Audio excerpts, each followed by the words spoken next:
of you who are just tuning in and joining us for the first time, Vince Redmond is an amazing licensed and marriage family therapist. He's been with the Center for Autism and Related Disorders for, 708 years, Vince? It's been something a long, like that. something like that. It's going on that. A long, long time. And Vince started out working directly one-on-one with kids on the autism spectrum, and then went on to become a licensed marriage and family therapist. I always like to say that in the realm of, we all know that we need some form of counseling. You just can't get through this completely on your own. You need something. And a lot of times, I know Jim and I went to go to counseling, and we were met with somebody who said, well, I've heard your story and I think you should stop doing that ABA thing that you're doing, right? It's totally not useful. Right. So what a gift Vince is to us and to the world, that he can see things on both sides of that fence. What you need to do to stay married and have happy family and happy everyone, siblings and everybody, but he gets the ABA thing and why you're all in on ABA, which we love. So Vince, if you haven't heard, I adore the ground you walk on. And we're so thrilled and fortunate to have you here on a regular basis. And thank you so much for being with us. Are you you having happy holidays so far? So far, it's been busy. Yeah, that's the word, right? Busy. It has not been a dull moment yet. Which dovetails right into our topic for the day, which is anxiety. And I have some. Do you have some anxiety? I don't know how anybody could not how right could now. anybody not? Yeah. Right. Christmas just came up on us so quick, and unfortunately that brings a lot of anxiety with it, because we feel like we need to prepare, and preparing all those extra duties that we have can make it very stressful. Yeah. Well, and I think that's just the tip of the iceberg, right? Because I don't know about everybody else, but anytime, even now, when Jem is doing so well, when things come up that remind me that our situation isn't what other people's situation is, it's a and the more that he was affected by it, the more there was that of, oh, right, we don't get to have it like everybody else, which what brought up anxiety in me, and then I think that brought up anxiety in him. So everybody's got a touch of it. But Vince, talk to us a little bit about, from the parents' perspective, and about what we can do about our anxiety, and then what we do with our kids when they're having anxiety. I think you just touched a little bit on the first thing, is that it's typical that we all have anxiety during this time, right? It's the holiday season, which it's glorious and it's lovely and it's fantastic, but it also creates a lot of pressure, a lot of stress, a lot of timelines, and we're doubling that with. Also, we got to make sure we're maintaining treatment, and we're maintaining, our appointments, and making sure that our kids are continuing progressing, and we don't want them to regress at any point during this time. So there's a lot of extra stressors, extra anxiety that our families feel that not everybody else feels. So we're adding on top of our regular holiday anxiety, the anxiety of making sure treatment continues, make sure that everything is going to be okay. Now it dovetails into some of the things you were saying in regards to where does some of that extra anxiety come from with the kids. And remember, at holiday season, a lot of change happens, right? So change that we actually look forward to, but with our kids, they might not understand some of the change. Lights are on trees, lights are on houses, parties change, schedules change, right? Sometimes we rearrange our house, right? So there's a lot of environmental programmatic changes that happen that create more, a lot of times unsaid, kind of more of a lower level anxiety with our kids that we need to address. We need to be able to talk them through it. We need to be able to point out the changes, make sure that they're comfortable that it's okay that the light, the house next door is now lit up, or that there's a tree in our living room now, or there's a candle that's in the entryway, or whatever it may be, that we make sure that we talk to them about it, make sure we give them information so that they are aware that these changes are happening and why. Yeah, I just as you're saying this, there was a moment yesterday, because a lot of us here in Southern California have been really affected by fires in the last 24 hours. And which is just what you need to have to evacuate on top of everything else, right? Well, but I didn't end up having to evacuate last night, but I know people who did evacuate. Right. But that evacuating is inconvenient. Coming back to your house burned down to the ground is a whole other thing. Right. And I was amazed by how many people were saying it's just stuff, it's just stuff. Good on them, because I would have been crying, around all the ashes. But there was a point yesterday when things were getting a little hairy, and where we live, there were 2 fires. So my son's school got closed, and I needed to meet my husband. We had to get my husband to work. It was all this rigmarole, and we weren't sure what to do about the dog. So I said, put the dog in the car. I'll meet you halfway. I'll take the dog. I'll go home, and if we have to evacuate, I'll be packing stuff. But so the dog got in the car. We all had gas masks on, not gas masks, but filter masks on. And my dog was having this little reaction to it. And I was explaining to Gemma, I said, well, if you look at it from her perspective, we had stopped and gotten some In-N-Out for her so she would be in the car and okay. So we were feeding her hamburgers and French fries in the back seat. But we took a picture and she had this look on her face and I said to her, she's thinking, what crazy holiday is this where it's all smoky and you guys are wearing masks and you feed me hamburgers? Yeah. Are we going to the place where they, lock me up and you guys go away for days? What's going on here? Like, you could feel her anxiety, because she was like, this is not ordinary. Yeah. And I think holidays, we had the sensitive Santa on Saturday, and kids were coming in, and I was reminding parents, this is a big guy in a red suit that they don't see on a regular. Right. It just seems all so weird and random, and all the adults are acting like it's okay, but it's pretty random. It is. It's pretty And when you think about it, right? I mean, a lot of we look forward to it because we understand the changes. We understand what's going on. And a lot of our kids, depending on, how many, experiences they've had with the holidays, this is all new, right? Yeah. Every year it's new again. Every year it's new again. The house is changing, the neighborhood changes, the music changes, the schedules change. Some of the stuff that we take for granted, our daily routines, those change. School gets out. School gets There's out, time yeah. off, That's There's the a lot cause of of a lot of just- stress because of the holiday. With our kids out of school, we don't necessarily know what to do with them. right? And even so the that- so- food changes. There's a lot more sugar Yeah, and right. things that can mess them up. I mean, there's a lot of stuff going on. There is. And we kind of accept it as just being, oh, this is it. But to them, it's got to look weird. It has to.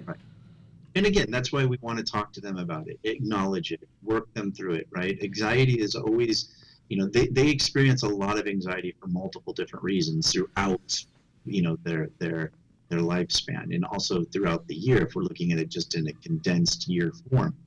And Vince, if I can interrupt you for just a second, because I can just hear some parents who are saying, but my kid doesn't have language.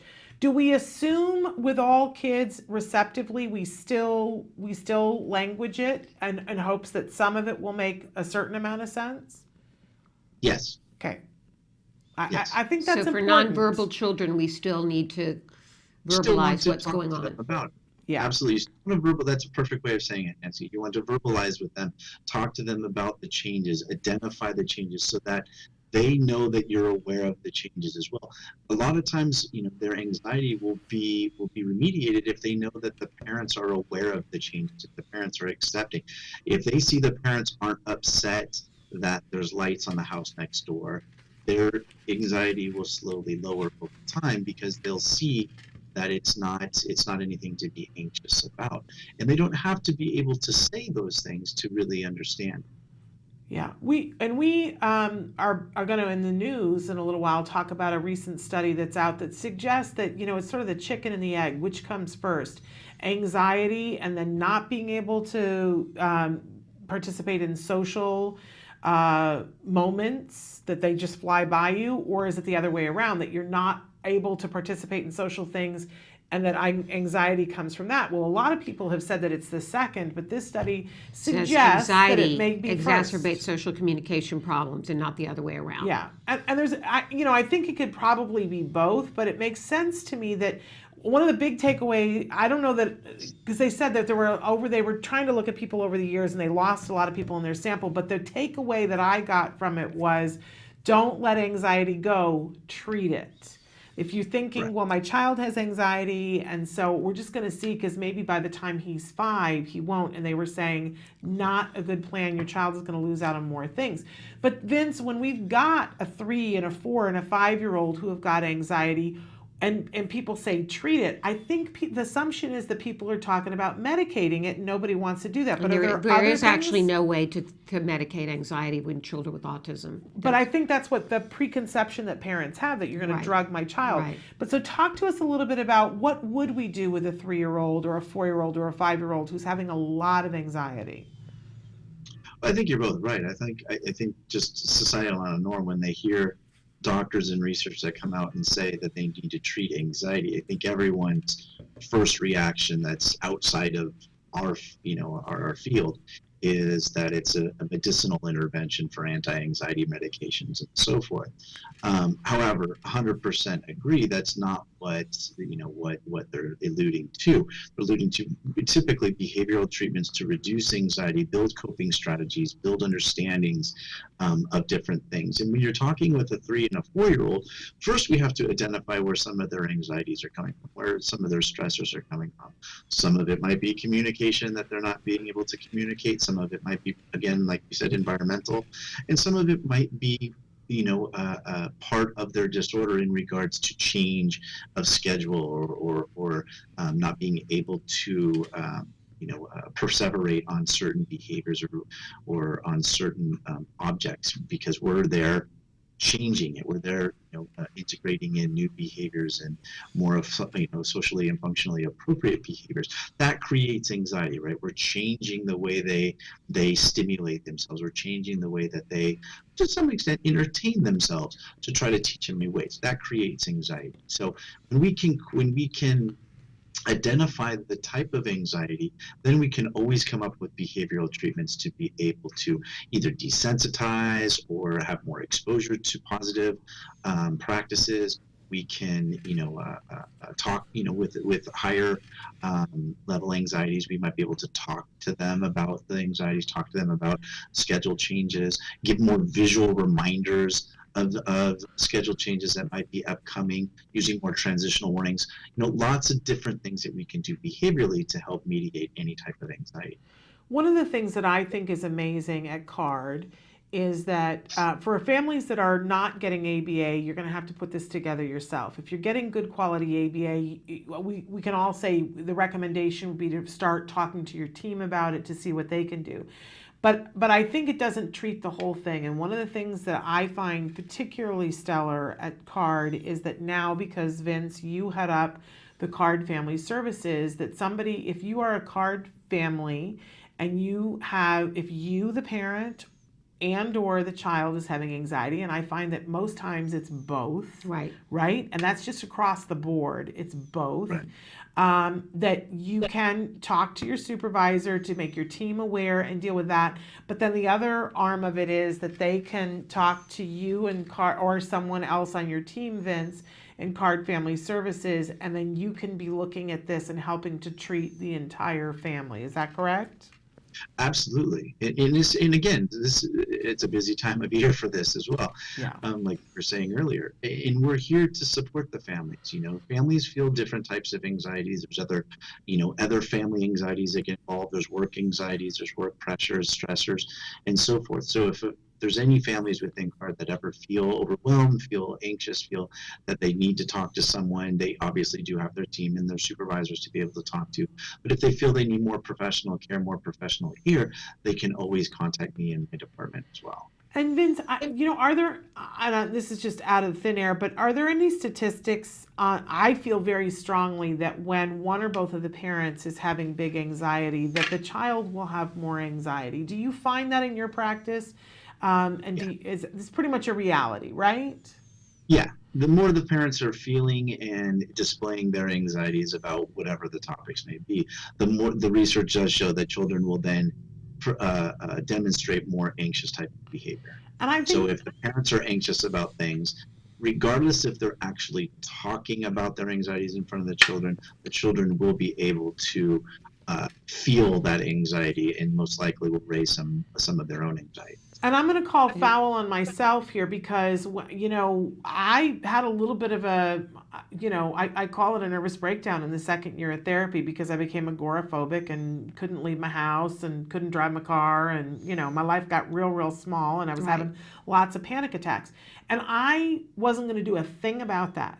I just, I'm just going to be honest with all of you. I was going to sit in my house, and I remember sitting one day and thinking, oh gosh, I guess when he graduates from college, I won't be able to go. Really? It was Yeah. that No, intense. I like wasn't going to drive my car Yeah, again. and I can share some of my experiences too. Where after my husband's death, how last year I had my version of a nervous breakdown. And I don't know about you, but I was like, well, it's all about Jem, and I'm going to take care of him, but I'm Right. not going to take care of me. And it wasn't until a day when I had forced myself to go out because it was something that he wanted to do, and we weren't out 10 seconds, and I was, like totally having a panic attack. And he said, I want to go home. I want to go home. I want to go home. I feel like I'm dying. And I was like, what? And I didn't remember ever voicing that, but I Right. must have, Yes. because he didn't invent it as No. a 4-year-old. And he said, I want to go home. I want to go home. I want to go home. I don't feel good. I don't feel good. I want to go home. And I thought, oh no, I have done this to my child. And that was when we got me help. Yeah, and I went into the hospital last December for not just physical, not just a bad kidney infection and passing kidney stones, but also because I was on some anti-anxiety medication that turned out not to be the right medication. And so I went into the hospital for both mental and physical reasons. And now this year, Wyatt keeps saying to me, exhausted. I was exhausted. Yeah, honey. I mean, I had my own version of a mental breakdown. And this year, Wyatt keeps asking me, Vince, Mommy, when are you going back to the hospital? And he's got anxiety about that. How do I alleviate that anxiety? Well, the anxiety for you? For Or the anxiety him thinking that I'm going to go back into the hospital. He makes Right. cards, Dear Mommy, please don't go back to the hospital. He's constantly saying, are you going to have to go back to the hospital? Because that was his experience last year at this time. Well, and again, it goes back to what we were talking about earlier, is acknowledging his anxiety and saying, oh, that I know you're anxious. I'm going to go back to the hospital. Let's talk about that experience last year. Mommy went to the hospital for X, Y, and Z reasons. The doctors took good care of me. Nurses took good care of me. I was able to rest. I was able to get better. This year, Mom, I'm healthy. I feel good. I don't have the kidney infections. I don't have the kidney stones. I don't need to go to the doctors. I don't need to go to the hospital. So this year, we're going to do XYZ, and we move forward, because by acknowledging it and talking about it, it's actually addressing his anxiety, which is, I don't want Mommy to leave again. I don't want Mommy to be away again. I don't want Mommy to be in the hospital, right? To have you removed, again, was something that was completely atypical from what you guys typically do. So when this time of year comes up, it's reminding him of what happened. So you can assure him by not only expressing why you went to the hospital last time, but that it's different this year because you're no longer sick, or you're no longer. It's also the time of year that my husband went into the hospital before he died. Yeah, I think he's got it a little bit cemented that around Christmas time, my mom and my dad go in the hospital, and my dad died when he went into the hospital. Yes, and now he's going to have to go to the hospital for some tests because he had a seizure on Sunday, which he's never had before. Right, so he had a seizure, and now I'm going to have to go and have him taken in for an EEG next week. So he's going to be under some stress as well. But I would guess that he's going to take his lead from you. Don't you think, Vince, that that's part of what that's going to be? Yeah, and that's going to be hard for you. Yeah, this goes back to what we were saying about parents' anxieties and how they can manifest with the kids.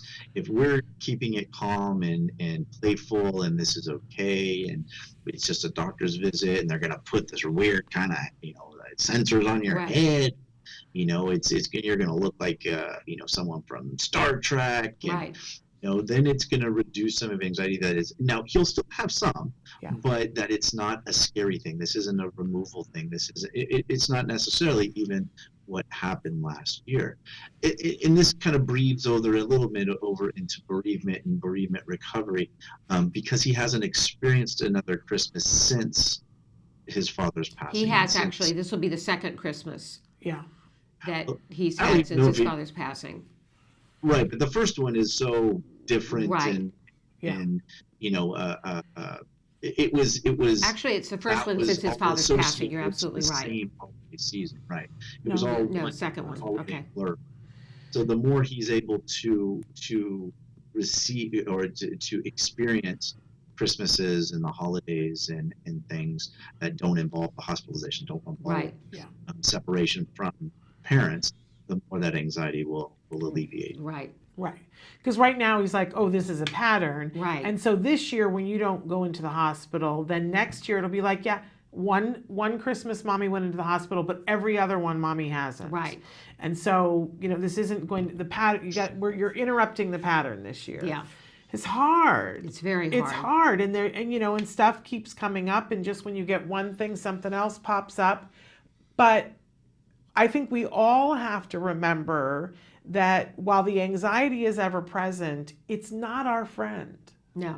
Like, we don't need to hold But on when to you're in anxiety, it's hard to get out of is it. so And you can't hard. just talk yourself out of it it. sometimes. But we have been doing a lot of things on Thursday. I don't know if I've told you this, Vince, about mindfulness. And that mindfulness is the insurance policy. It isn't so much the thing when you're having the anxiety, right? But it's an insurance policy. And one of the things that I'm finding is if I take the time to do like a 30-second thing, even twice a week, Right. it takes me longer to get to the anxiety than I would have before. So it's the pre-insurance policy. So that's where I'm at. What do you think, Vince? Agreed. I mean, there's a lot of mindfulness exercises that are extremely beneficial to mediate and to kind of control anxieties. But you're right in that they have to be utilized when the anxiety is first felt. So when you're feeling the anxiety, or maybe there's a situation that's coming up that is going to be anxiety producing. Maybe it's public speaking, or a party, or meeting someone that you haven't met in a time, where you can collect yourself. You can do some of those mindfulness exercises that will control your breathing, will control your thought patterns, will be able to de-escalate some of the rapid thinking, the rapid irrational beliefs that might be going on, so that when we're calm, we can think more logically, we can think more strategically, we can think more balanced, so that when you then experience that anxious situation or anxiety stimuli, then you're better prepared for it, right? Yeah, absolutely. And Vince, we have to let you go because it's time for you to go. You've got a meeting. But can I just tell you, thank you so much, Vince. You mean so much to us, and you're so helpful to so many people. We wish you the happiest of holidays and Happy New Year, and we can't wait to see you again in And we January. hope it's a little bit less stressful and stress-free for you. Yeah. Well, thank you, ladies. Happy holidays to you guys too, and we'll talk soon.